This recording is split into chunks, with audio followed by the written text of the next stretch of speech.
আমার অন্তর ঠিক আছে, আমার মনের মধ্যে কোনো ধরনের বিচ্ছিরি কিছু নেই, আমাদের মন সুন্দর, মন সুন্দর থাকলে সবই ঠিক আছে, কোনো অসুবিধা নেই। এবার অবাধে মিলামিশা করুন, তাতে কোনো অসুবিধা নেই, কারণ মন সুন্দর, মনের মধ্যে কোনো ধরনের কি নেই। কাপড় দিয়ে কি হবে? যদি মনের মধ্যে পর্দা থাকে তাহলেই যথেষ্ট। এইটা নিঃসন্দেহে এটা হচ্ছে শয়তানের ডায়লগ।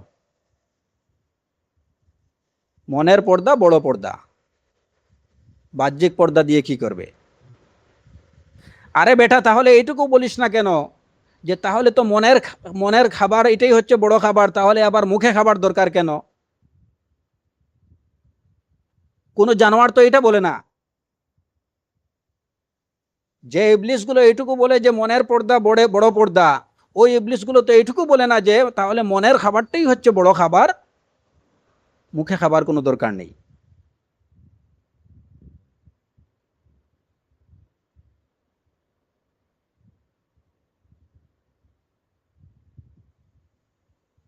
এটা হচ্ছে শয়তানের ডায়লগ। একটা মানব সভ্যতাকে ধ্বংসের জন্য এটাই যথেষ্ট নগ্নতা।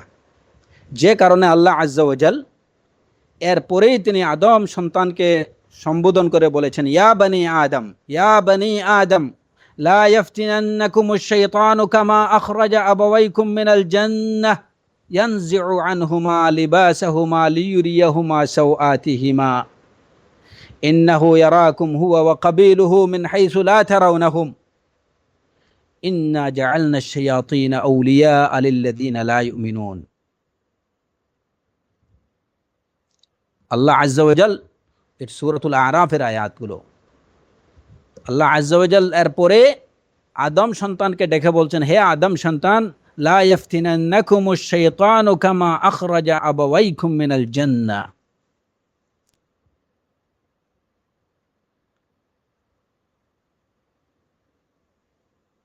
শয়তান যেন তোমাদেরকে বিভ্রান্ত না করে, যেমন সে তোমাদের পিতামাতাকে জান্নাত থেকে বের করে দিয়েছিল। ইয়ানজিউ আনহুমা লিবাসাহুমা, ওইখান থেকে তাদেরকে নগ্ন অবস্থায়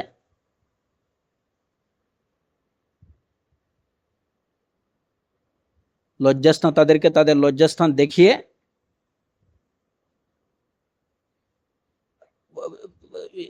লা ইফতিনান্নাকুমুশ শাইতান, শয়তান যেন তোমাদেরকে বিভ্রান্ত না করে, কামা আখরাজা আবাওয়াইকুম মিনাল জান্নাহ, যেমন সে তোমাদের পিতামাতাকে জান্নাত থেকে বের করে দিয়েছে। ইয়ানজিউ আনহুমা লিবাসাহুমা, এমত অবস্থায় যে তাদের পোশাক তাদের থেকে খুলে দিয়েছে। ইয়ানজিউ আনহুমা লিবাসাহুমা লিয়ুরিয়াহুমা সাওআতিহিমা, যেন তাদেরকে তাদের লজ্জাস্থান দেখিয়ে দেয়।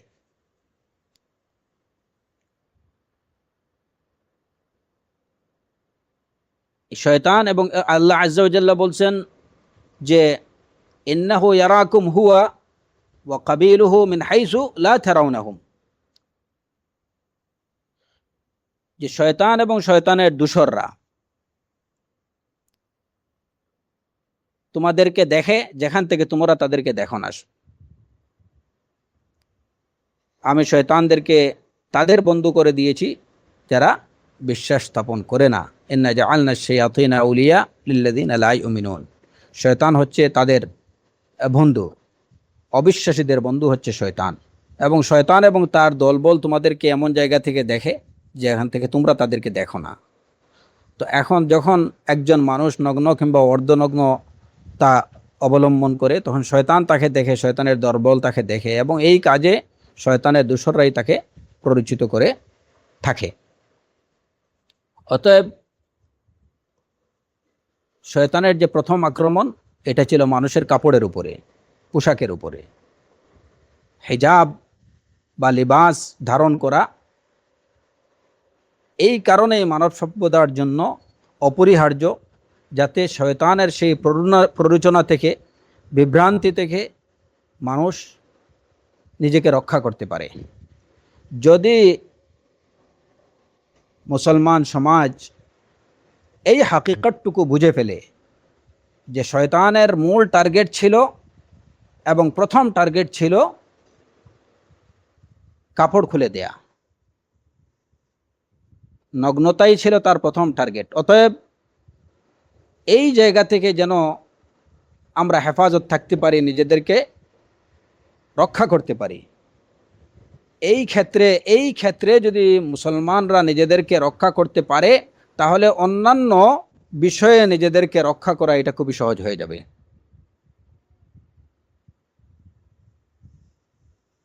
কারণ যত ফিতনা, সব রকম ফিতনার পরিণতি বা পরিশেষ দেখা যায় যে ওই জায়গাতেই, নগ্নতাতে শেষ। আর সব রকম ফিতনার উৎপত্তি হচ্ছে ওই নগ্নতা থেকে। আমাদের এই যে সমাজে যত ধরনের দুরাচার, যত ধরনের দুর্নীতি, সেই দুর্নীতি, সেটা আর্থিক দুর্নীতি হোক কিংবা অন্য যা কিছু সহায় সম্পত্তি নিয়ে দুর্নীতি হোক, টাকা পয়সা নিয়ে দুর্নীতি হোক, যা কিছু আছে, যদি একটু চিন্তা করা যায় তাহলে দেখবেন যে এই সব কিছুর মূলে রয়েছে নগ্নতা।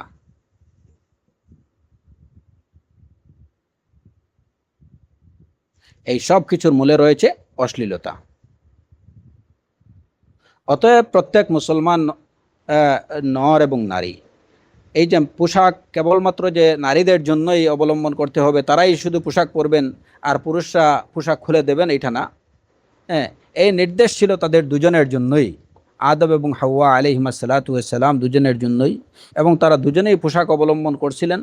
এবং শয়তান তাদের দুজনকেই সাময়িকভাবে তাদের পোশাক খসে দিতে পেরেছিল, এবং পুনরায় তারা নিজের পোশাক গ্রহণ করছেন। অতএব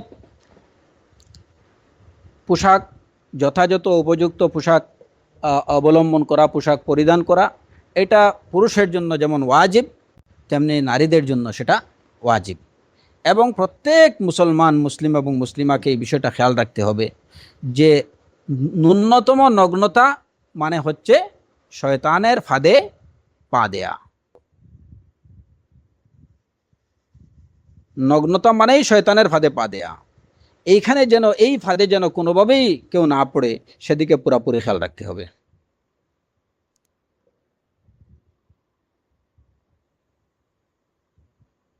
এবং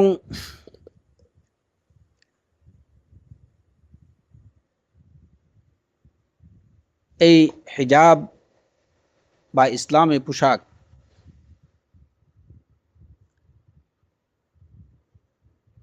আল্লাহ আজ্জা ওয়া জাল পোশাক পরিধানের বিষয়ে এখন যদি দ্বিতীয় প্রশ্ন আসতে পারে এইটুকু, যে মানুষ পোশাক পরিধান করছে, আপনি কিরূপ পোশাক পরিধান করবেন, এই বিষয়টা জেনে নিতে হবে ওয়াহির মাধ্যমে, কোরআন এবং সুন্নাহ থেকে। নিজের মন গড়া কোনো পোশাক যদি পরিধান করা হয়, তাহলে সেটা কিন্তু প্রকৃত অর্থে পোশাক পরিধানের যে উদ্দেশ্য, তার দ্বারা সফল এবং বাস্তবায়ন হবে না।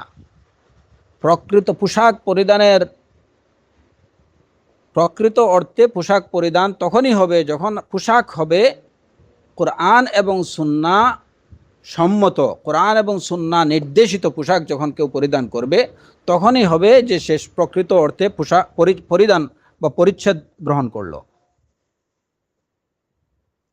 কোরআনে কারীমে আল্লাহ আজ্জা ওয়া জাল লিবাসের কথা বলেছেন, এবং সেখান থেকে আমরা 3টা লিবাসের ধারণা পাই।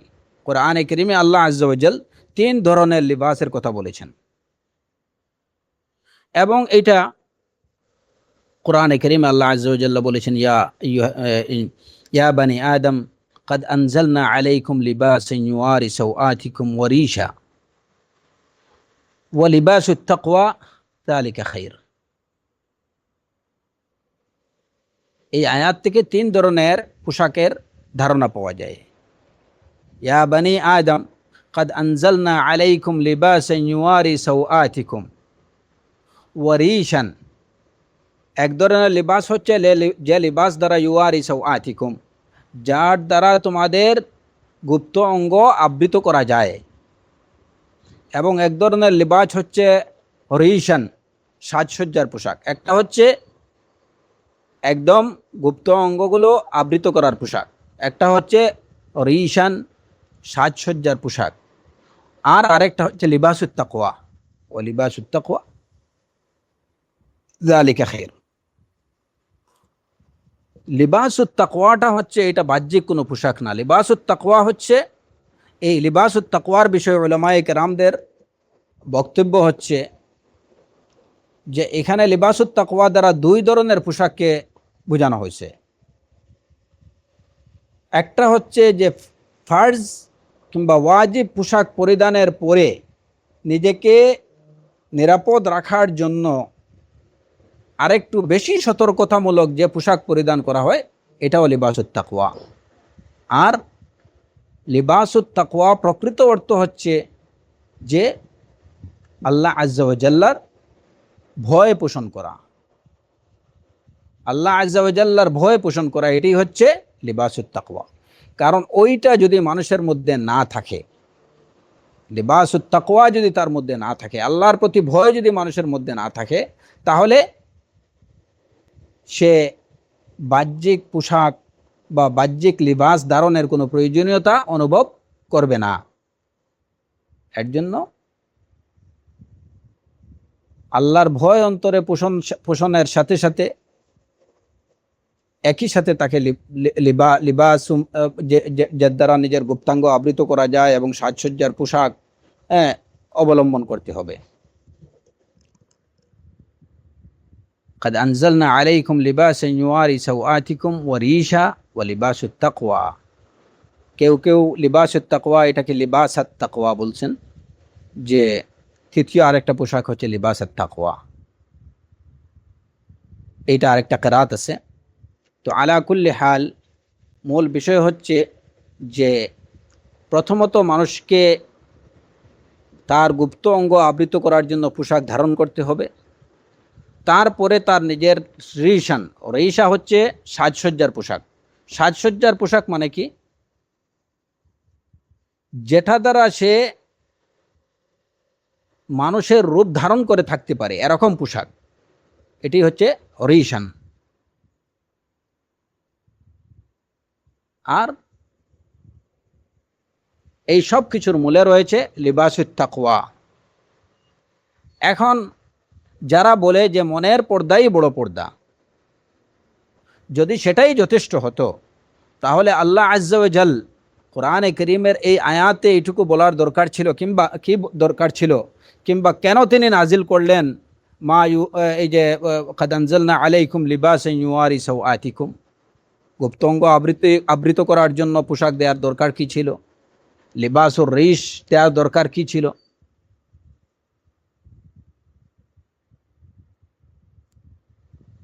এই দুইটা লিবাসের সম্পর্ক হচ্ছে লিবাসুত তাকওয়ার সাথে, এবং তাকওয়ার সম্পর্ক হচ্ছে এই দুইটা লিবাসের সাথে। এই দুইটা লিবাস ছাড়া কোনোভাবে তাকওয়া অর্জিত হবে না, এবং তাকওয়া ছাড়া এই দুইটা লিবাস কোনো কাজ দেবে না। ওয়া লিবাসুত তাকওয়া যালিকা খায়র, এবং সেটা হচ্ছে উত্তম। কারণ বাহ্যিকভাবে যদি একজন লোক সে পরিপূর্ণ ইসলামী শরিয়া মতো সে পোশাক পরিধান করলো, কিন্তু তার মধ্যে যদি তাকওয়া না থাকে, তার মধ্যে যদি তাকওয়া না থাকে, তাহলে সেটা কোনো কাজ দেবে না।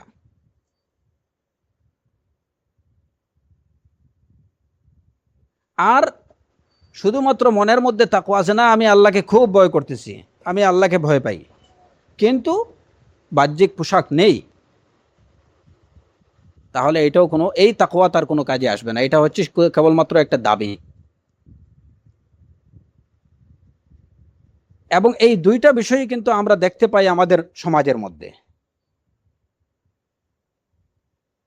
কেউ মুখে বলে বা দেখা যায় যে না এমনিতে খুব ধার্মিক, সালাত পড়তেছে, আল্লাহর কাছে কান্নাকাটি করে, ঠিক আছে, কিন্তু বাইরে বের হওয়ার সময়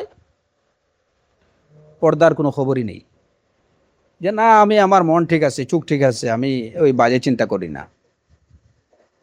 এরকম লোকের কোনো অভাব আমাদের সমাজে নেই। হ্যাঁ, আবার দেখা যায় যে এরকমও লোকের অভাব নেই যে যারা বাহ্যিকভাবে বের হওয়ার সময় ওদেরকে দেখে চেনার কোনো উপায় নেই। হ্যাঁ, এই আচ্ছাদন বা এই পোশাক তারা অবলম্বন করে নিজেদের কুকীর্তি, নিজেদের দুরাচারকে দেখে রাখার জন্য। সে কোথায় গেল, দেখা গেল বুরকা টুরকা পরে যেখানে ইচ্ছে সেখানে চলে যাচ্ছে, যা ইচ্ছা তাই করতেছে। তো এটা অ্যাডভান্টেজ নিচ্ছে বুরকার বা এই হেজাবের অ্যাডভান্টেজ নিচ্ছে, যে বাইরে কেউ তাকে চিনতে পারলো না। হ্যাঁ, বা সন্দেহ করে মনে করলো একজন পর্দানসীন মহিলা, রেসপেক্ট করলো। এই অ্যাডভান্টেজটুকু নিয়ে সে যত ধরনের কুকীর্তি এবং দুরাচার সে অবাধে করতে পারে, কারণ তার মধ্যে লিবাসুত তাকওয়া নেই। আর ওই যিনি এমনিতে বলতেছেন যে আমার মধ্যে তাকওয়া আছে, সবই আছে, আমি ওই সমস্ত অপকর্মে কুকর্মে নেই, কিন্তু বের হচ্ছেন তিনি লিবাস ছাড়া, যথাযথ হিজাব ছাড়া, তাহলে তার মধ্যে যদি আমরা মেনে নেই যে এই যে তার দাবি যে তার মধ্যে লিবাসুত তাকওয়া আছে, কিন্তু তার মধ্যে ওই লিবাস নেই, লিবাসুর রিশ অথবা লিবাস মা ইউয়ারি বিহি সাওআতিহা, এই লিবাস তার মধ্যে নেই, এবং এই লিবাস না থাকা এটা প্রমাণ করে যে তার মধ্যে লিবাসুত তাকওয়াও নেই। একটার অনুপস্থিতি অন্যটার অনুপস্থিতিটাকে বাধ্যতামূলক করে। লিবাস তাকওয়া, লিবাসুত তাকওয়া যদি থাকে, তাহলে অবশ্যই কেউ যদি প্রকৃত অর্থে তাকওয়ার দাবিদার হয়ে থাকে, তাহলে অবশ্যই তার মধ্যে প্রপার হিজাব দেখা যাবে, প্রপার পোশাক দেখা যাবে। আর যদি কারো মধ্যে ঠিক এর বিপরীত বিষয়টা ওই রকম, লিবাসুত তাকওয়া যদি থাকে তাহলে অবশ্যই তার মধ্যে প্রপার হিজাব থাকবে, আর লিবাসুত তাকওয়া যদি না থাকে তাহলে তার মধ্যে প্রপার হিজাব থাকবে না। একটা আরেকটা সাথে একদম অঙ্গাঅঙ্গিভাবে জড়িত। অতএব এই রকম দাবি যে সবই ঠিক আছে, আমার মন ঠিক আছে, কোনো অসুবিধা নেই, শুধু বাহ্যিকভাবে হেজাব নিয়ে আমি কি করব, মনের হেজাব বড় হেজাব, এটা হচ্ছে একটা শয়তানের ডায়লগ। ঠিক এমনিভাবে বাহ্যিকভাবে ইসলামী পোশাক ধারণ করে ওইদিকে তার মধ্যে যদি তাকওয়া না থাকে, সে অপকর্ম কুকর্ম করলো, তাহলে সেটাও হচ্ছে শয়তানি কাজ, এর মধ্যে কোনো ডাউট নেই। তো এই তিনটা লিবাস থাকতে হবে। লিবাসুর রেশ হচ্ছে লিবাস মা ইউয়ারি বিহি সাওআতিকুম, যদ্বারা গুপ্তাঙ্গ আবৃত করা যায়। এটা হচ্ছে যেটা একজন পুরুষ মহিলা প্রত্যেকের জন্য আবশ্যকীয়, করতেই হবে সর্বাবস্থায়। লিবাসুর রেশ এটাও আবশ্যকীয়, সাজসজ্জার পোশাক তাকে গ্রহণ করতে হবে, কেবল গুপ্তাঙ্গকে ঢেকে রাখলেই চলবে না, এটাও আবশ্যকীয়। তবে এই লিবাসুর রিশের মধ্যে এটা কখনো ক্ষেত্র বিশেষে লিবাসুর রিশ অবলম্বনের মধ্যে একটা পার্থক্য হয়। লিবাস মা ইউয়ারি বিহি সাওআতিকুম, যদ্বারা গুপ্তাঙ্গ আবৃত করা যায়, এই লিবাসটা সর্বাবস্থায় এটা আবশ্যকীয়। এটা কোনো অবস্থায়, এটাকে কোনো ক্ষেত্রে কোনো অবস্থাতে এটা বর্জনযোগ্য না সাধারণভাবে। তবে যেখানে আল্লাহ আজ্জা ওয়া জাল্লা পারমিশন দিয়েছেন কেবল ওই ক্ষেত্র ব্যতীত। লিবাসুর রেশ সৌন্দর্যের পোশাক। সেই সৌন্দর্যের পোশাক যেমন এটা মাহরাম যারা, কিংবা যাদের সামনে নিজের জিনা প্রকাশ করার অনুমতি আল্লাহ আজ্জা ওয়া জাল, নিজের সৌন্দর্য, জিনা বলতে নিজের সৌন্দর্য প্রকাশের অনুমতি আল্লাহ আজ্জা ওয়া জাল্লা দিয়েছেন, তাদের সামনে ব্যতীত অন্য কারো সামনে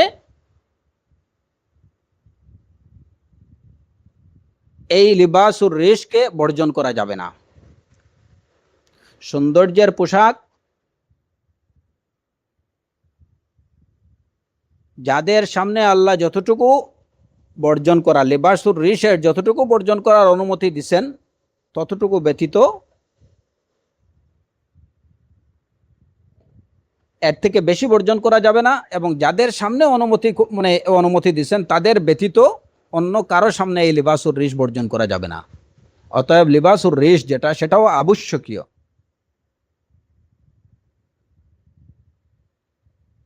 তবে ক্ষেত্র বিশেষে এটা একটু হালকা হতে পারে।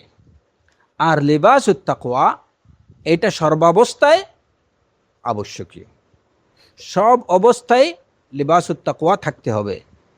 ইয়া মুআদ ইত্তাকিল্লাহ হাইসুমা কুনত, যেখানে থাকো, যে অবস্থায় থাকো, আল্লাহকে ভয় করো। রাসূলুল্লাহ সাল্লাল্লাহু আলাইহি ওয়াসাল্লাম মুআদ ইবনে জাবাল রাদিয়াল্লাহু আনহু বলছিলেন। তো এই নির্দেশটা কেবলমাত্র পুরুষের জন্য না, এই লিবাসুত তাকওয়া অবলম্বনের নির্দেশ হচ্ছে প্রত্যেক নর এবং নারীর জন্য। ইয়া আইয়ুহাল্লাযীনা আমানুত্তাকুল্লাহ হাক্কা তুকাতিহি। এবং এই আয়াতের তাফসিরে ওয়া লিবাসুত তাকওয়া এর তাফসিরে কোন মুফাসসিরিন এইটুকু বলছেন যে ওয়া লিবাসুত তাকওয়া এটা হচ্ছে ইয়া আইয়ুহাল্লাযীনা আমানুত্তাকুল্লাহ হাক্কা তুকাতিহি, এইটি এর দ্বারা ওইটাই বোঝানো হয়েছে, আল্লাহকে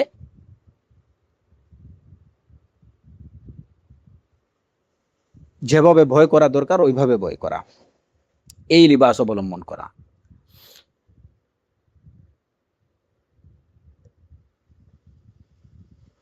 এবং এই একই ব্যাখ্যা ওই যে আমরা আজকের আলোচনার শুরুতে যেটা বললাম, ইস্তাহিয়ু মিনাল্লাহি হাক্কাল হায়া, যে আল্লাহকে যেভাবে লজ্জা করা দরকার ওইভাবে লজ্জা করো, এটাও হচ্ছে ইত্তাকুল্লাহ হাক্কা তুকাতিহি, আল্লাহকে যেভাবে ভয় করা দরকার ওইভাবে ভয় করো। যথাযথভাবে আল্লাহর তাকওয়া অবলম্বন, আল্লাহর প্রতি আল্লাহকে ভয় করা, তাকওয়া অবলম্বন করা, এটাই হচ্ছে আসলে প্রকৃত অর্থে যথাযথ হায়া পোষণ করা। আর এটাই হচ্ছে লিবাসুত তাকওয়া। তো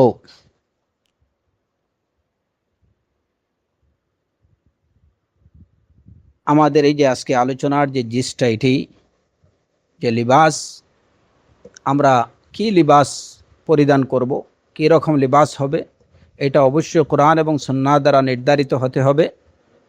এবং আমাদের প্রত্যেককেই বুঝতে হবে যে লিবাসের বিষয়টা এটা অত্যন্ত গুরুত্বপূর্ণ। শয়তানের প্রথম উদ্দেশ্য ছিল মানুষকে নগ্ন করা, এবং এই নগ্নতার দ্বারা একটা মানব সভ্যতা ধ্বংসের জন্য নগ্নতা যথেষ্ট, এই বিষয়টাকে উপলব্ধি করতে হবে। তাহলে প্রকৃত অর্থে যে আমরা হিজাবের গুরুত্ব বা প্রপার পোশাক গ্রহণের যে গুরুত্ব, যেটা এই গুরুত্বটা আমরা বুঝতে পারবো। আর যদি সেটা না হয়, তাহলে দেখা যাবে যে আজকে মুসলমান নর এবং নারীদের মধ্যে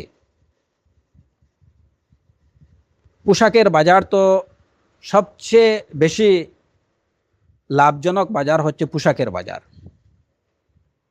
কিন্তু এরপরেও কেন এত নগ্নতা? বাংলাদেশের গার্মেন্টস সেক্টর বলেন, এখান থেকে যে বৈদেশিক আয় যেটা হয় অন্য খাত থেকে ততটুকু হয় না। তাহলে বোঝা গেল যে পোশাকের ডিমান্ড তো আছেই, কিন্তু এত পোশাক যায় কোথায়? আর এত পোশাকই যদি এক্সপোর্ট হয়, এখন এই জায়গাতে আমি পোশাকের স্ট্যান্ডার্ড কেমন হবে এই আলোচনাতে ছিলাম। যাই হোক, এই আলোচনাতে আমি পুনরায় ফিরে আসছি। এর আগে এখানে আরেকটা জরুরি বিষয় বলে রাখা দরকার। আজকে আমাদের সমাজে কিংবা এই যে বিভিন্ন দেশে, শুধুমাত্র মুসলমান সমাজের কথা আমি বলবো না, সব সমাজেই পোশাকের যথাযথ পোশাক পরিধান না করার কারণেই অনেকগুলো ফিতনা দেখা দিচ্ছে। এবং সমগ্র দুনিয়ার যত ধরনের ফিতনা আছে, এর বেশিরভাগ ফিতনার কারণ হচ্ছে এই নগ্নতা। এবং এই বাস্তবতা বুঝেই আল্লাহ আজ্জা ওয়াজাল বনি আদমকে নির্দেশ দিয়েছেন যে শয়তান তোমাদের পিতামাতাকে যেভাবে প্ররোচিত করেছিল, তোমাদেরকে যেন সেভাবে প্ররোচিত না করে, লা ইয়াফতিনান্নাকুমুশ শাইতানু কামা আখরাজা আবাওয়াইকুম মিনাল জান্নাহ ইয়ানজিউ আনহুমা লিবাসাহুমা লিইউরিয়াহুমা সাওআতিহিমা, এবং বিশেষ করে হিজাবের নির্দেশ, কাপড় পরিচ্ছদ গ্রহণের নির্দেশ, এটা কেবলমাত্র পুরুষের জন্য, কেবলমাত্র যে মহিলাদের জন্য সেটা না, পুরুষ এবং মহিলা উভয়ের জন্যই কিন্তু হিজাব অবলম্বনের বা যথাযথ কাপড় পোশাক পরিধানের নির্দেশ, এটা উভয়ের জন্যই প্রযোজ্য। তবে যেহেতু নারী থেকে পুরুষের দ্বারা, নারী থেকে পুরুষের মধ্যে আওরাতের অংশটা কম, গুপ্ত অঙ্গের আল্লাহ আজ্জা ওয়া জাল ন্যাচারালি এই যে মানুষ সৃষ্টির মধ্যে পুরুষ এবং মহিলার মধ্যে সৃষ্টির মধ্যে পার্থক্য নির্ণয় করছেন, এবং সেই পার্থক্য অনুযায়ী উভয়ের মধ্যে তার যে আওরা, পুরুষের যেটুকু আওরা, নারীদের আওরা তার থেকে বেশি নির্ধারণ করা হয়েছে। এবং এখানে একটা প্রশ্ন আসতে পারে যে আজকে পুরুষ যে কোরআন হিজাবের যে নির্দেশ বা পোশাক গ্রহণের যে নির্দেশ, এটা নারী এবং পুরুষের মধ্যে পার্থক্য কেন? যদি আজকে নারীরা বোরকা পরে তাহলে পুরুষদেরও তো বোরকা পরা দরকার। কিন্তু দেখা যায় যে ইসলামের নির্দেশটা এই জায়গাতে ভিন্ন। এটা খুবই একদম স্বাভাবিক কারণ, খুবই স্বাভাবিক কারণ আল্লাহ আজ্জা ওয়া জাল্লা নারী এবং পুরুষের সৃষ্টির মধ্যে পার্থক্য রেখেছেন। নারী সৃষ্টির মধ্যে পুরুষ এবং নারীর সৃষ্টির মধ্যে যেহেতু তার সৃষ্টিগত পার্থক্য আছে, সেই হিসাবে পুরুষের মধ্যে যে অংশটুকুকে আওরা হিসাবে নির্ধারণ করা হয়েছে, নারীর মধ্যে আওরা তার থেকে একটু বেশি নির্ধারণ করা হয়েছে।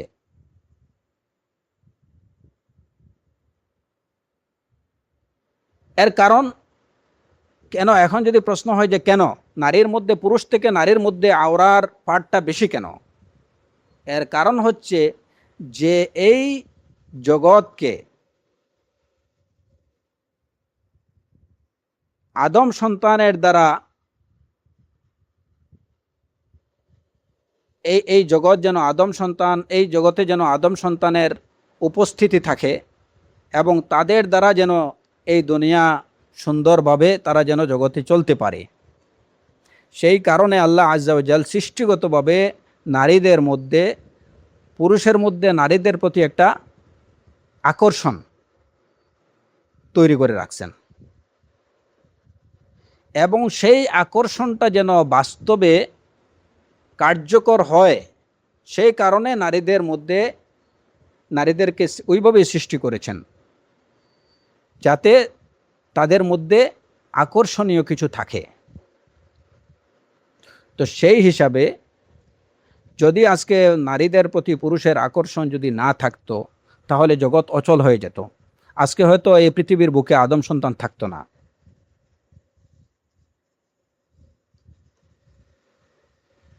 এই আকর্ষণ তৈরির জন্যই আল্লাহ আজ্জা ওয়া জাল পুরুষ এবং নারীর সৃষ্টির মধ্যে পার্থক্য নির্ণয় করছেন, এবং নারীদের মধ্যে এমন কিছু বিষয় রেখে দিয়েছেন যে বিষয়টার প্রতি পুরুষের আকর্ষণ রয়েছে। এটা হচ্ছে জগতের ভারসাম্যতা বজায় রাখার জন্যই সেটা প্রয়োজন ছিল। আর এই কারণে যেহেতু আল্লাহ আজ্জা ওয়া জাল নারীদের মধ্যে এমন কিছু রেখে দিয়েছেন যেগুলো তাদের প্রতি পুরুষের আকর্ষণ তৈরি করে, যে কারণে ওই আকর্ষণীয় বস্তুগুলোকে দেখে রাখার জন্য তারা আদিষ্ট। তাই পুরুষ থেকে নারীদের একটু বেশি পরিধান বা বস্ত্র গ্রহণ করতে হয়, হিজাব রক্ষা করতে হয়, যাতে তারা তাদের মূল্যবান এবং এই আকর্ষণীয় বস্তুগুলোকে সযত্নে ধরে রাখতে পারেন।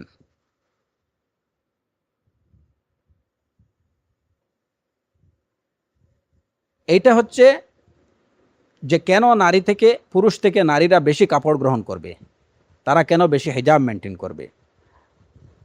আপনার কাছে যদি, আপনার ঘরে যদি বা আপনার প্যাকেটে যদি অনেকগুলো টাকা থাকে, কিংবা আপনার প্যাকেটে যদি মূল্যবান কোনো হীরা বা গোল্ড এরকম কিছু থাকে, তাহলে অবশ্যই আপনাকে অতিরিক্ত সতর্কতা গ্রহণ করতেই হবে।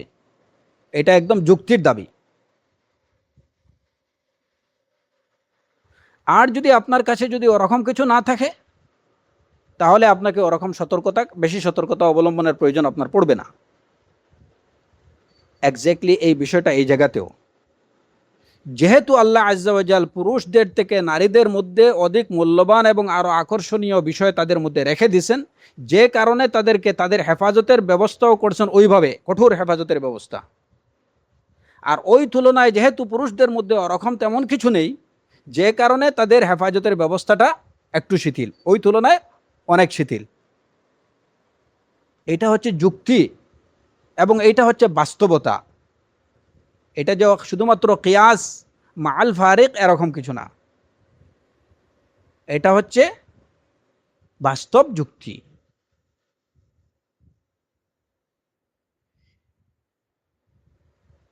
এখন এই যে আমাদের তথাকথিত প্রগতিশীল নারীরা যারা দাবি করেন যে পুরুষরা যদি আজকে হিজাব বুরকা পরে না তাহলে আমরা পরবো কেন, তারা যদি প্যান্ট পরতে পারে আমরা পরবো না কেন, তারা যদি টি শার্ট পরতে পারে আমরা পরবো না কেন, তারা যদি সেন্টু গেঞ্জি পরে তাহলে আমরা পরতে পারবো না কেন, এখানে বৈষম্য কেন? পুরুষ এবং নারীর মধ্যে এটা নাকি বৈষম্য। তো এই দাবি যারা করে এদের থেকে বড় স্টুপিড আর কে?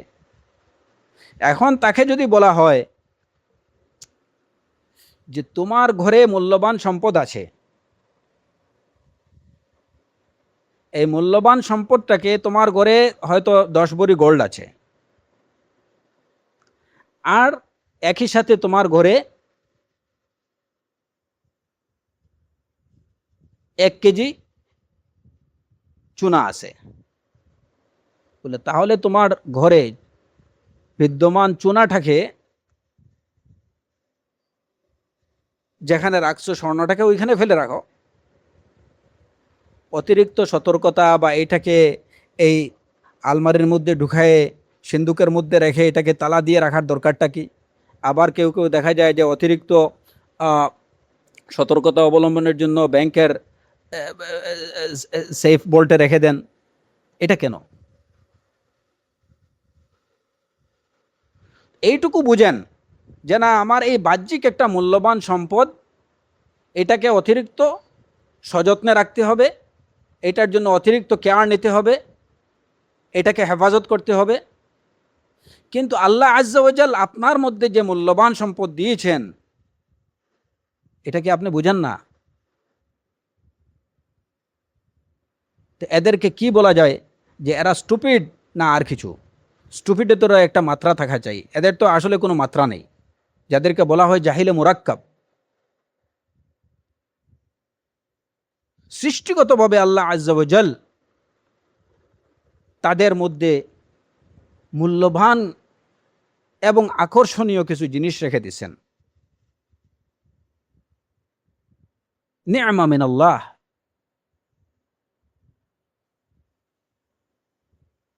এইটাকে সযত্নে রাখা, এটাকে সুরক্ষা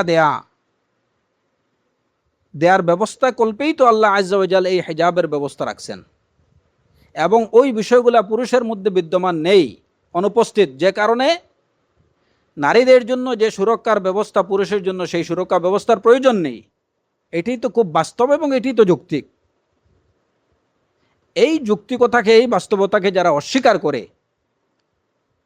তারা যারা অস্বীকার করে বলে যে নারীরা যদি আজকে, পুরুষরা যদি সেন্টিগঞ্জি পড়তে পারে তো আমি পরবো না কেন, একজন পুরুষ যদি হাফ প্যান্ট পরতে পারে তো আমি পরলে অসুবিধা কি?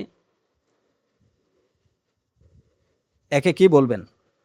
আমাদের কথা হচ্ছে যে এই যে নারীদের প্রতি অতিরিক্ত হিজাবের বা অতিরিক্ত পোশাক গ্রহণের যে নির্দেশটা, এটা হচ্ছে খুবই বাস্তব এবং যুক্তিসম্মত।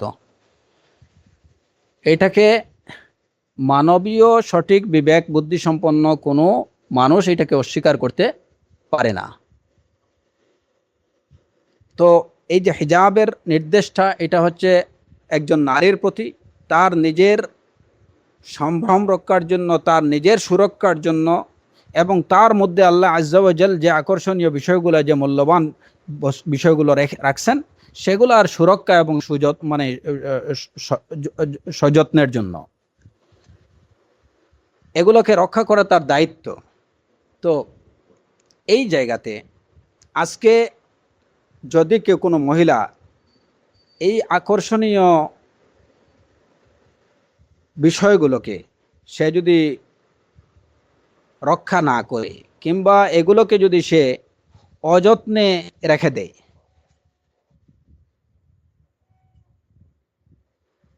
খোলা আকাশের নিচে রেখে দেয়, তাহলে এতে করে সে নিজে ধ্বংস হবে এবং সমাজকে ধ্বংস করবে। এই কারণেই আমরা শুরুতে বলছিলাম যে এই নগ্নতা একটা সভ্যতাকে, মানব সভ্যতাকে ধ্বংস করার জন্য যথেষ্ট। একজন নারী যদি খোলামেলা চলে, তাহলে এর দ্বারা সে নিজে ধ্বংস হবে এবং একটা সমাজকে ধ্বংস করবে। এর কারণ কি, যেহেতু তার মধ্যে আকর্ষণীয় বিষয়গুলো আছে, সুতরাং তার প্রতি আকর্ষণ তৈরি হওয়া এটাই স্বাভাবিক। এবং আকর্ষণ এবং বিকর্ষণের কারণে যে সমস্যাটা তৈরি হবে, এর দ্বারা একটা সমাজের অধঃপতন নিশ্চিত। আজকে বাংলাদেশ সরকার এই যে কিছুদিন হলো আমাদের দেশে ইভটিজিং আইন তারা তৈরি করছেন, আলহামদুলিল্লাহ, এটা অবশ্যই ভালো এবং এটা অবশ্যই প্রয়োজন। ইভটিজিংয়ের দায়ে অনেক ছেলেরা শাস্তি পাইছে এবং শাস্তি পাওয়া তাদের দরকার অবশ্যই। কিন্তু আমার প্রশ্ন হচ্ছে যে ওই ইভটিজিং আইন নারীদের ক্ষেত্রে কেন প্রযোজ্য হচ্ছে না?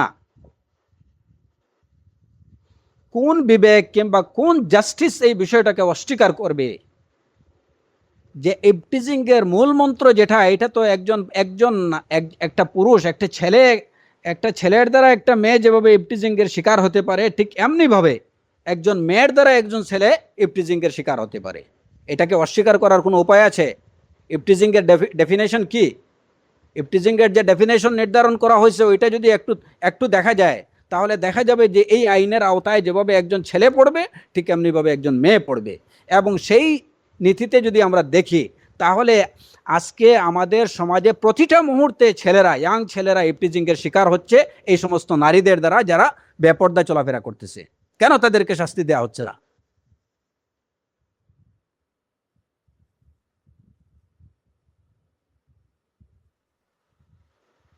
আপনার মূল্যবান জিনিসগুলো আপনি যেভাবে ইচ্ছা রেখে দেবেন, আর বলবেন যে এইগুলার প্রতি চোখ তুলেও তাকাবেন না। এটা কেমন কথা? একজন না হয় চোখ তুলে তাকালো না, কিন্তু মানসিকভাবে তো তার কষ্ট হচ্ছে। আপনি তাকে মানসিকভাবে নির্যাতন করছেন। সে তো মানুষ, সে তো পুরুষ।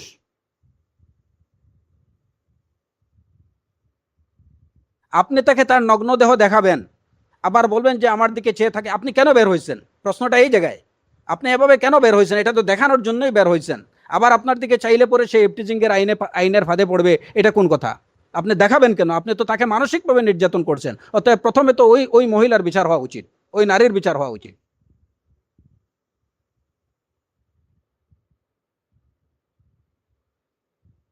প্রতিটা মুহূর্ত আজকে ছেলেরা যতটুকু ছেলেদের পক্ষ থেকে মেয়েরা ইভটিজিং এর যে পরিমাণ শিকার হচ্ছে, এর থেকে শতগুণ বেশি ছেলেরা ইভটিজিং এর শিকার হচ্ছে মেয়েদের দ্বারা। কারণ প্রকৃতিগতভাবে, সহজাতভাবে তোমার মধ্যে যেহেতু আকর্ষণীয় বিষয়গুলো রয়ে গেছে, তুমি যদি সেটাকে সুরক্ষা না করো, সেটাকে যদি অপ্রকাশ্যে প্রদর্শন করো, তাহলে সেটার প্রতি প্রদর্শন কেউ যদি তাকায়, তাহলে এটা তো স্বাভাবিক, এটা অস্বাভাবিক না। এখান থেকে যদি কোনো ফিতনার সৃষ্টি হয়, তাহলে প্রথম বিচার হওয়া দরকার তোমার। তুমি কেন তোমার সম্পদ রক্ষা করলে না?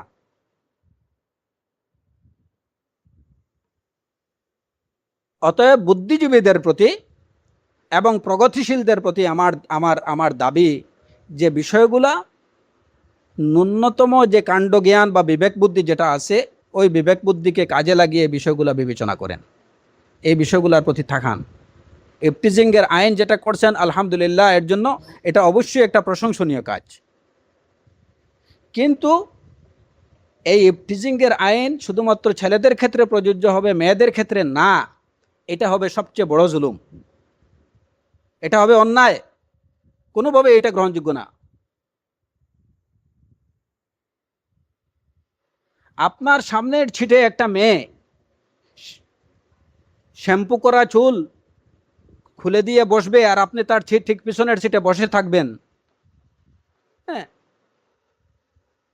আর কিছু না হোক, একটা ইয়াং ছেলে অবশ্যই এর দ্বারা সে মানসিক নির্যাতনের শিকার হবে, এটাকে অস্বীকার করার কোনো উপায় নেই। আপনি বিদেশি ব্র্যান্ডের স্প্রে মেরে সামনের সিটে বা পাশের সিটে আপনি বসে থাকবেন, এটা এটা মানসিক নির্যাতন না? এর থেকে বড় নির্যাতন কি হতে পারে? এটা ইফটিজিং না? আপনি মুখে বলতেছেন না। মানুষ নিজের ভাব প্রকাশ করতে পারে দুইভাবে, একটা হচ্ছে তার বডি ল্যাঙ্গুয়েজ, একটা হচ্ছে তার মুখের ল্যাঙ্গুয়েজ, দুইটা দ্বারা। একটা ছেলে হয়তো ভুল করে ফেললো যে আপনাকে মুখে কিছু বলে ফেললো, সেটা না হয় সে একবার বলতেছে, দুইবার বলতেছে আপনাকে, এই তো। কিন্তু 5 ঘন্টা বা 6 ঘন্টার একটা জার্নিতে আপনি বসে আছেন, ওইভাবে আপনার বডি ল্যাঙ্গুয়েজ কথা বলছে 6টা ঘন্টা একদম কন্টিনিউ, এটাকে নির্যাতন না? এটার বিচার হওয়া দরকার না?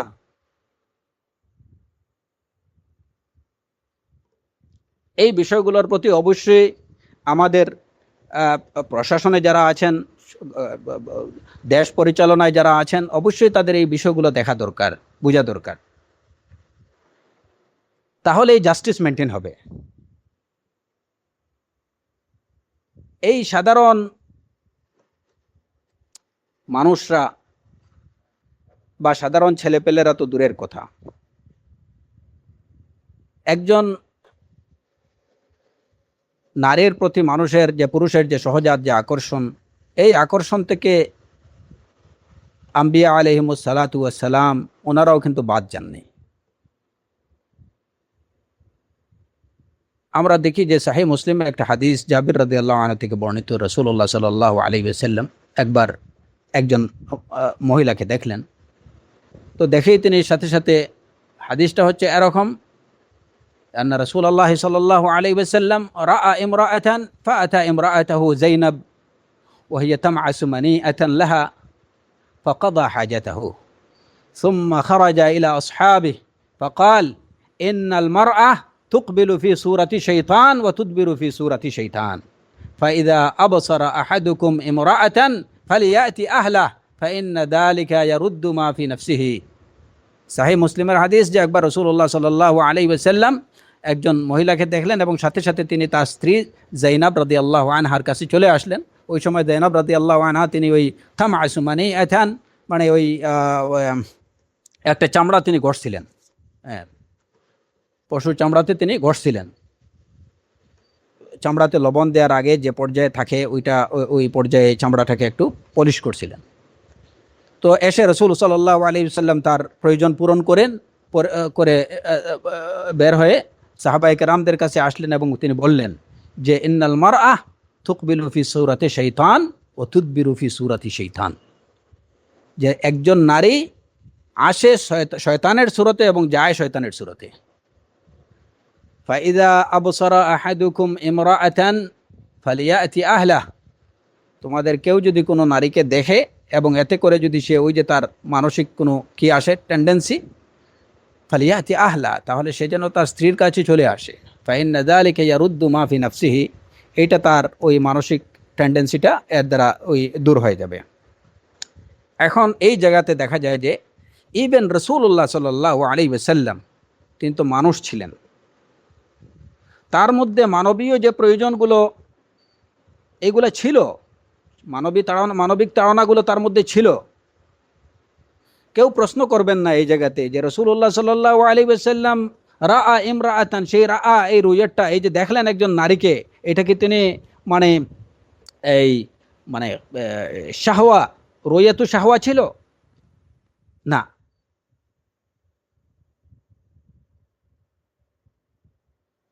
খাহেশের নিয়তে দেখা এটা এটা ছিল না।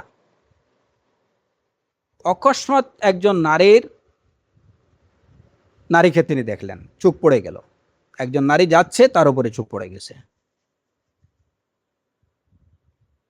এই দেখাটা এটা কিন্তু গুনাহের দেখা না, এটা এটা কোনো গুনাহ না। এবং যেহেতু নবী তিনি মানুষ, তার মধ্যে মানবীয় গুণগুলো ছিল, অতএব তার মধ্যে যে জৈবিক চাহিদা এটা থাকবেই।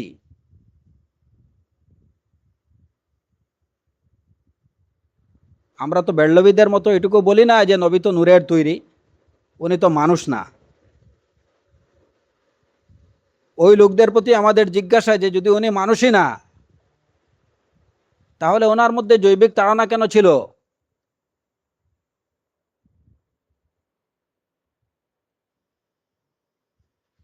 যাই হোক, এখন কথা হলো যে এই যে রাসূলুল্লাহ সাল্লাল্লাহু আলাইহি ওয়াসাল্লাম দেখার পরেই তিনি যায়েনব রাদিয়াল্লাহু আনহার কাছে চলে আসেন এবং নিজের প্রয়োজন পূরণ করে তিনি সাহাবায়ে কেরামদেরকে গিয়ে একটা স্থায়ী সমাধান, এই সমস্যার একটা স্থায়ী সমাধান তিনি বলে দিলেন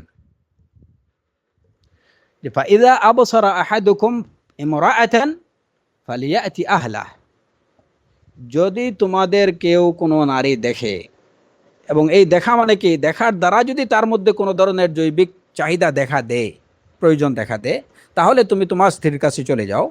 ফাইন্না যালিক ইয়ারুদ্দু মা ফি নাফসিহি, এর দ্বারা তোমার মনের মধ্যে যেটা আছে ওইটা চলে যাবে, বাস। মানে তোমার জৈবিক তাড়না পূরণ হয়ে যাবে। এটা হচ্ছে একটা স্থায়ী সমাধান। তো এখানে এই সমাধানটা অবশ্যই প্রযোজ্য কাদের জন্য? যারা ম্যারিড পুরুষরা, তাদের জন্য এটা প্রযোজ্য। কিন্তু অবিবাহিত ছেলেরা কি করবে?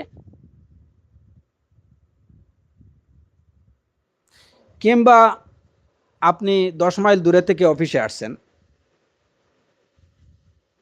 সেই অফিসে আপনার পাশেই দেখা গেল যে এরকম নিজেকে প্রদর্শন করে আরেকজন মহিলা বসে আছেন। এখন কি করা যাবে? ফালিয়াতি আহলা, কাইফা ইয়াতি আহলা, কিভাবে আসবে?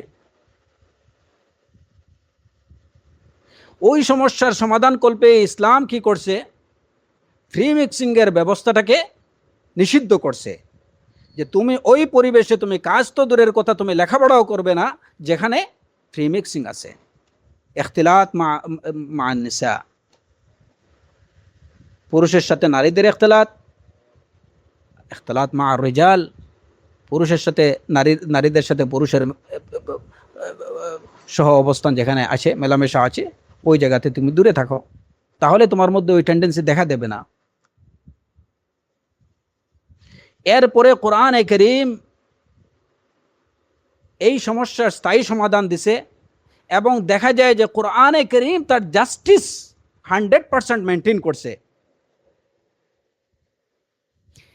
যেভাবে বলছে কুল্লিল মুমিনাত ইয়াগদুদনা মিন আবসারিহিন্না ওয়া ইয়াহফাজনা ফুরুজাহুন্না, ঠিক এমনি ভাবে বলছে কোরআনে কারীম। আল্লাহ আযজা ওয়া জাল্লা নির্দেশ দিয়েছেন মুমিনদেরকে বলুন ইয়াগুদ্দু মিন আবসারিহিম ওয়া ইয়াহফাজু ফুরুজাহুম। দুই দিকে একই নির্দেশ। নারীদেরকে বলা হয়েছে যে তারা যেন তাদের চোখকে সংযত রাখে, পুরুষদেরকেও একই নির্দেশ দেওয়া হয়েছে যে তারা যেন তাদের চোখকে সংযত রাখে, ইয়াগুদ্দু মিন আবসারিহিম। তাহলে বোঝা গেল যে একদিক থেকে শুধু নির্দেশ পালন করলে হবে না, দুই দিক থেকে এই ভারসাম্য বজায় রাখতে হবে, তাহলেই সমাজের স্থিতিশীলতা এবং সমাজের ভারসাম্য বজায় থাকবে। অন্যথায় জাস্টিস মেনটেন হবে না। রাসূলুল্লাহ সাল্লাল্লাহু আলাইহি ওয়াসাল্লাম বলছেন ইযা আহাদুকুম আ'জাবাতহুল মারআহ ফাওয়াকাআত ফি কলবিহি ফালিয়ামুদ ইলা ইমরাআতিহি ফালিওয়াকিহা ফাইন্না যালিকা ইয়ারুদ্দু মা ফি নাফসিহি। যদি হঠাৎ করে চোখ পড়ে যায় কোন মহিলার প্রতি, নারীর প্রতি, এবং এটা তোমাকে আশ্চর্য করে, এবং এতে করে তোমার মনের মধ্যে যদি কিছু আসে, তাহলে তুমি তোমার স্ত্রীর কাছে চলে যাও। ফাইন্না যালিকা ইয়ারুদ্দু মা ফি নাফসিহি, এটা অন্য বর্ণনায় মানে এভাবে বলা হয়েছে। এই যে হাদিসগুলো থেকে আমরা এই বিষয়ের সমাধান পাই যে যেহেতু পুরুষদের প্রতি বিশেষ করে যে আপনি আমাদের সমাজে সুবহানাল্লাহ যেহেতু আমরা একটা বিরূপ পরিস্থিতি এবং পরিবেশের মধ্যে বসবাস করছি, যেখানে শয়তানের প্রতিনিয়ত নারীরা শয়তানের ওয়াসওয়াসার শিকার হচ্ছে, নিজেদের নগ্নতা প্রদর্শন করছে, যেখানে নারীরা প্রতিনিয়ত পুরুষদেরকে মানসিকভাবে অত্যাচার করছে। এখন যদি আপনি এরকম কোনো অত্যাচারের শিকার হয়ে যান, আপনি মানসিকভাবে নির্যাতন মনে করেন, তাহলে আপনি সাথে সাথে আপনার স্ত্রীর কাছে চলে যান, নিজের প্রয়োজন পূরণ করে চলে আসেন, তাহলে দেখবেন যে আপনার ওই ওয়াসওয়াসাটা এই মানসিক কষ্টটা দূর হয়ে যাবে, লাঘব হয়ে যাবে। যারা অবিবাহিত তাদের জন্য সমাধান হচ্ছে যে তারা অবশ্যই নিজের চোখকে সংযত রাখবে, এবং যদি এরকম জৈবিক তাড়না কারো মধ্যে প্রবল হয়ে থাকে তাহলে সে অবশ্যই সিয়াম পালন করবে। এইটা তার নিজের নফসকে সংবরণ করার জন্য সহায়ক হবে। এবং যদি সে সক্ষম হয়, তার আর্থিক সক্ষমতা থাকে, তাহলে অবশ্যই সে বিয়ে করবে এবং বিয়ের মাধ্যমে সে এই ধরনের ফিতনা থেকে, মানসিক নির্যাতন থেকে সে রেহাই পাবে। ফালিল্লাহিল হামদ, আল্লাহ আজ্জা ওয়া জাল এই যে ইসলামের বৈশিষ্ট্য হচ্ছে এই জায়গাতেই যে মানব জীবনের এমন কোনো সমস্যা নেই যে সমস্যার সমাধান ইসলাম দেয়নি। কিয়ামত পর্যন্ত যত রকম সমস্যা আগত হবে, দেখা দেবে, সব সমস্যার সমাধান আমাদের দ্বীনে ইসলামের মধ্যে আল্লাহ আজ্জা ওয়া জাল দিয়ে রাখছেন। এবং এই সমাধানগুলো নিখুঁত সমাধান, এগুলোর মধ্যে কোনো ত্রুটি নেই, কোনো ধরনের ভুল নেই, যদি আমরা সেগুলোকে সঠিকভাবে অনুসরণ করতে পারি। তো নারী নির্যাতন থেকে রক্ষা পাওয়ার জন্য পুরুষদেরকে এই তিনটা বিকল্প, প্রথম বিকল্প হচ্ছে নিজের স্ত্রীর কাছে চলে যাওয়া। যদি স্ত্রী না থাকে তাহলে প্রাথমিকভাবে, এবং এটা সবার জন্য, বিবাহিত অবিবাহিত সবার জন্যই এটা কি করতে হবে যে নিজের চোখকে সংযত রাখতে হবে। এবং অবিবাহিতদের জন্য সমাধান হচ্ছে যে তারা সিয়াম পালন করবে আর যত দ্রুত সম্ভব তারা বিয়ে করবে। আমাদের সমাজের এই ক্ষেত্র, প্রত্যেকটা ক্ষেত্রেতেই আমরা চলছি উল্টো পথে, আল্লাহুল মুস্তাআন। ছেলে বিয়ে দেওয়ার ব্যাপারে অভিভাবকদের কি হচ্ছে যে না, বয়স যাই হোক আগে একটা চাকরি ধরতেই হবে, এর আগে বিয়ে না। অনার্স মাস্টার্স কমপ্লিট করতে হবে, এর আগে বিয়ের নাম মুখে আনবা না, এটা যেন অনেক বড় অপরাধ। তো এর আগে যদি ওই ছেলেটা সমাজ সভ্যতা ধ্বংসের কারণ এরকম কোনো কাজ করে ফেলে, তখন এর জন্য জবাব কাকে দিতে হবে? অবশ্যই আপনাকেও জবাবদিহি করতে হবে। অভিভাবক হিসাবে আপনি আপনার দায়িত্ব যদি পালন না করেন তাহলে অবশ্যই আপনাকে সেই কি করতে হবে। মেয়ের বিয়ের বয়স হয়েছে কিংবা বিয়ের বয়স আবার হয়ে যাচ্ছে, এখনো তিনি উপযুক্ত পাত্র খুঁজতেছেন যে না, মেয়ে তো অনেক শিক্ষিত, এখন ছেলে তো ওরকম পাওয়া যাচ্ছে না, কিংবা পাওয়া যাচ্ছে কিন্তু ছেলের আর্থিক সচ্ছলতা ওরকম নেই, তাকে একটা ভালো চাকরিজীবী হতে হবে, ডাক্তার হতে হবে বা ইঞ্জিনিয়ার হতে হবে অথবা আর্মি অফিসার হতে হবে, এরকম কিছু দরকার। ওইদিকে ওই মেয়ে সমাজের 12টা বাজিয়ে বসতেছে, ওইদিকে খেয়ালই নেই। এর জন্য হে অভিভাবক, আপনাকেও আল্লাহর দরবারে জবাবদিহি করতে হবে। একটা সমাজ ধ্বংসের জন্য আপনিও কাজ করছেন। আপনি ওই ছেলের বা ওই মেয়ের হিতাকাঙ্ক্ষী না, আপনি নিজের হিতাকাঙ্ক্ষা করছেন, আপনি সেলফিস্ট। কিভাবে আপনি সেলফিস্ট? আপনি চিন্তা করতেছেন যে আজকে যদি একটা হতদরিদ্র ছেলের কাছে দেখতেছেন যে ওই ছেলের দিন আখলাক সব ঠিক আছে, কিন্তু না, সমস্যা এক জায়গায়, ছেলে তো কোনো চাকরি করছে না, ছেলের আর্থিক সচ্ছলতা ওরকম না, আমি বলবো আপনি সেলফিস্ট। কেন সেলফিস্ট? আপনি আপনার নিজের কিটা দেখছেন, স্বার্থটা দেখছেন। আপনি চিন্তা করছেন যে এখন ছেলে যদি আর্থিকভাবে অসচ্ছল হয়, দুর্বল হয়, তাহলে তো আমার প্যাকেট থেকে ওকে দিয়ে কিছু সাহায্য করতে হবে, কিংবা ছেলে চাইবে যে হয়তো বাবা আপনি কি দেন আমাকে এখন তো বিয়ে করছি, আপনি একটা তো ব্যবসা বাণিজ্যের জন্য আমাকে কিছু পুঁজি দেন। তো ওইটা থেকে রক্ষার জন্য যে না, ছেলে যদি স্টাবলিশ থাকে ইকোনমিক্যালি, তাহলে ও আমার কাছে কিছু চাইবে না অ্যাটলিস্ট। আবার অনেকে আছে যে যেমন আমাদের সিলেটের বেশিরভাগ অনেক মানুষের এই টেন্ডেন্সি যে মেয়ে বিয়ে দেবে, ছেলে মানে লন্ডনে হতে হবে কিংবা আমেরিকান হতে হবে। তো এর পিছনে উদ্দেশ্য থাকে, আচ্ছা মেয়ে যদি ছেলে যদি আমেরিকান হয় তো আমার মেয়ে চলে যাবে, মেয়ে যাওয়ার পরে ও এখানে গ্রিন কার্ড পাওয়ার পরে আমার জন্য, আমার ফ্যামিলির জন্য, আমার 14 গোষ্ঠী আস্তে আস্তে আমেরিকা চলে যেতে পারবে। হ্যাঁ, এইটা একটা টেন্ডেন্সি। আবার কারো যে ছেলে যদি লন্ডনে হয় তাহলে মেয়ে যদি চলে যায়, তাহলে ওইখান থেকে ছেলে আমাদেরও মাঝে মধ্যে সাহায্য করবে। হ্যাঁ, আবার অন্যান্য জায়গায় দেখা যায় যে ছেলে একটা ভালো চাকরিজীবী হলে আমার ছোট ছেলেটাকেও হয়তো ওইখানে একটা চাকরি দিতে পারবে। হ্যাঁ, বা আমার মেয়েটাকেও হয়তো তার অফিসে একটা চাকরি টাকরি দিতে পারবে। এরকম টেন্ডেন্সি, তো এগুলা কি স্বার্থপরতা না? এটা নগণ্য নগণ্য মানে জঘন্য স্বার্থপরতা, জঘন্য স্বার্থপরতা। আপনি নিজের এই স্বার্থের কথা বিবেচনা করে আপনার ছেলে অথবা আপনার মেয়ের লাইফকে আপনি নষ্ট করে দিচ্ছেন। আপনি একটা সমাজকে ধ্বংসের জন্য কাজ করছেন। আপনি কি একটাবারও চিন্তা করছেন আপনি কি করতেছেন? উপযুক্ত পাত্র আর উপযুক্ত পাত্রী খুঁজতেছেন, ওইদিকে সমাজ নষ্ট হয়ে যাওয়ার যা কারণ আছে সবগুলোই হচ্ছে। ওইদিকে আপনার এই যে সব কিছু জায়গাতে কি হলো, মেয়ের বয়স 40 হয়ে যাক, লাবাস, উপযুক্ত পাত্র খুঁজতে হবে। এরপরে কি? তারপরে দেখা গেল যে না, আপনার ওই বুড়ি মেয়ে আর কেউ বিয়ে করতে চাইতেছে না। এবার খুঁজবেন, আচ্ছা ঠিক আছে, যদি একটা গড় জামাই ছেলে পাওয়া যায় ঠিক আছে, তাহলে বুড়া বয়সে আমাদেরও দেখাশোনা করলো, মেয়েটাও বুড়া হয়ে গেলে ওরে দেখাশোনা করলো। তারপরে অফার দেয়া হয় যে না, শুধু এইটা না, আমার ঢাকাতে ওই একটা গার্মেন্টস আছে, ওইটা ওই মেয়ের নামে দিয়ে দিব, এরপরেও দেখেন আপনারা কেউ যদি আসতে চান তাহলে আসেন। মেয়ের কানাডাতে আমেরিকাতে ব্যবসা আছে, ওইটা ছেলের নামে লিখে দিবে, এরপরেও আসেন। এখন কাফফারা দিতে শুরু করলেন, কিন্তু এই কাফফারা তো আপনার যেটা লস হয়ে গেছে ওই লসটাকে রিকভার করবে না। আপনি যতই কাফফারা দেন, লস যেটা লস্ট,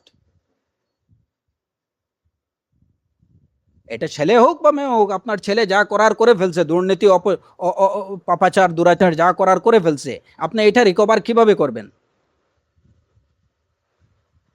অতএব অভিভাবকদের প্রতি আমাদের আবেদন, আপনারা স্বার্থপর হয়েন না, নিজের স্বার্থটা দেখেন না। আর নিজের স্বার্থ দেখে আপনারা নিজের ছেলে মেয়ের জীবনকে নষ্ট করবেন না। তাদের কথা ভাবুন। আপনার নিজের স্বার্থ ঠিক থাকবে, ইসলামের স্বার্থ ঠিক থাকবে, ছেলে মেয়ের স্বার্থ ঠিক থাকবে, আপনি কোরআন এবং সুন্নাহর নির্দেশটাকে আপনি মানুন। আপনার কাছে যদি এমন কোনো পাত্রের অফার আসে, মান তারদাউনা দীনাহু ওয়া খুলুকাহু ফাযাওয়িজু, ইল্লাম তাফআল তাকুন ফিতনাতুন ফিল আরদ ওয়া ফাসাদুন আরিদ। যার দিন, যার এমন কোনো পাত্র যদি আপনার কাছে, পাত্রের প্রস্তাব আপনার কাছে আসে, যার দিন, যার আখলাক আপনার কাছে পছন্দ, ফাযাওয়িজু, বিয়ে দিয়ে দেন। তাওয়াক্কাল আলাল্লাহ, ইন্নাল্লাহু হুয়ার রাজ্জাকু যুল কুওয়াতিল মাতিন। আপনার মেয়ের রিজেক কোথা থেকে আসবে? রাজ্জাক আপনার মেয়ের রিজেকের ব্যবস্থা করে দেবেন, আল্লাহ আজ্জা ওয়া জাল রিজেকের ব্যবস্থা করে দেবেন। সুখ শান্তি এটা কোনো মানুষের পক্ষ থেকে আসতে পারে না, রিজেক কোনো মানুষ দিতে পারে না, এগুলো আল্লাহ সুবহানাহু ওয়া তাআলার হাতে। দিন পছন্দ হয়েছে, আখলাক পছন্দ হয়েছে, ফাযাওয়িজু। যদি সেটা না করেন তাহলে বিরাট ব্যাপক ফিতনা দেখা দেবে।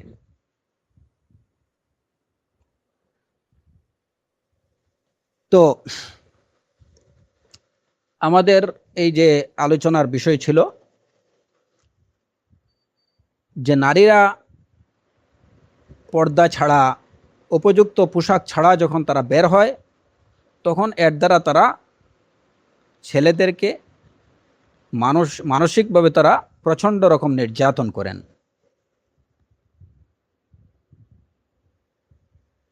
এই নির্যাতনের শিকার না হওয়ার জন্য বা এই নির্যাতনের, এই মানসিক নির্যাতন থেকে উত্তরণের বাঁচার উপায়, ছেলেদের বাঁচার উপায় কি, সেগুলো তো আমরা ইতিমধ্যে কিছুটা আলোচনা করলাম। এবং মেয়েদের দ্বারা ছেলেরা যেন নির্যাতনের শিকার না হয়, কিংবা ছেলেদের দ্বারা যেন মেয়েরা নির্যাতনের শিকার না হয়। এই কারণে আল্লাহ আজ্জা ওয়াজাল নারীদেরকে কি সমাধান দিয়েছেন, তাদেরকে কি প্রেসক্রাইব করেছেন? তাদের প্রতি নির্দেশ হচ্ছে ওয়াক্কারনা ফি বুয়ুতিকুন্না ওয়ালা তাবাররাজনা তাবাররুজাল জাহিলিয়াতিল উলা, তোমরা নিজেদের ঘরে অবস্থান করো।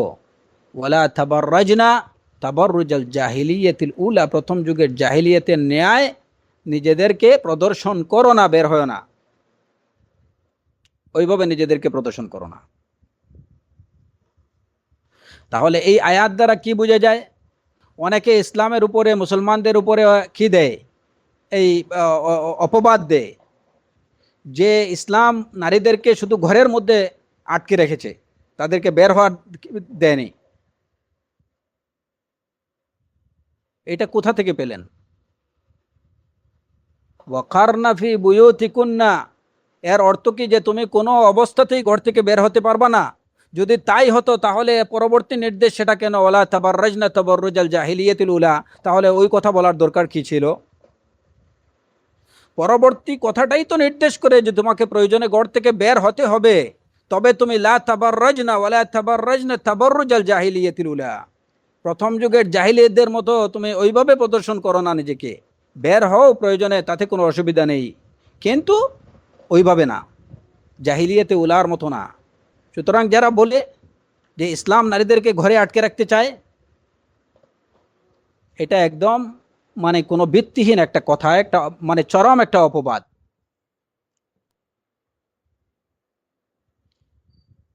এর আগের যে হাদিসে আমরা আমরা জাবির ইবনে আব্দুল্লাহ রাদিয়াল্লাহু আনহু থেকে বর্ণিত যে হাদিস আমরা পড়লাম, যেখানে রাসূলুল্লাহ সাল্লাল্লাহু আলাইহি ওয়াসাল্লাম একজন নারীকে দেখলেন, যদি নারীদের ঘর থেকে বের হওয়া নিষিদ্ধ হতো, যে না তারা ঘরের মধ্যেই আটকে থাকবে, কোথাও যেতে পারবে না, তাহলে রাসূলুল্লাহ সাল্লাল্লাহু আলাইহি ওয়াসাল্লাম ফিরে এসে সাহাবায়ে কেরামদেরকে বলতেন যে কেন নারীরা এই মহিলা ঘর থেকে বের হলো, ওকে ধরে নিয়ে আসো এবং ইসলামী শরিয়া অনুযায়ী তার বিচার করা দরকার।